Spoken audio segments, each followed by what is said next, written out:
Selamat siang guys, saya lagi di ATM Kali Putih Genteng Banyuwangi seperti biasa di Tawat Ibrahimi. Begitu saya masuk di dalam ATM ada tulisan ini. Ya, jika kartu Anda tertelan, rusak dan sebagainya. Tapi saya tetap masukkan kartu. Di saat masukkan kartu, di situ kartu saya tertelan. Terus saya hubungi nomor ini. Di situ langsung nomor itu mengatakan meminta nomor rekening dan juga nominal saldo. Ujung-ujungnya kok minta nomor PIN saya. Akhirnya tak matikan.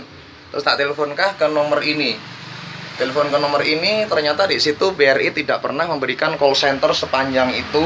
Dan hati-hati jangan memberikan PIN apapun yang terjadi. Dan ternyata benar, alhamdulillah saya kecelakaan yang tidak terjadi celaka.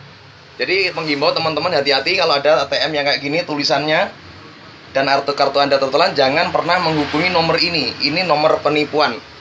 Untuk itu menghimbau sekali lagi, hati-hati jangan pernah menghubungi nomor sebanyak ini. Nomor berapapun yang penting selain nomor ini kalau ada sesuatu di ATM. Terima kasih untuk pengertiannya. Salam satu jari, satu dulur untuk semuanya. Terima kasih.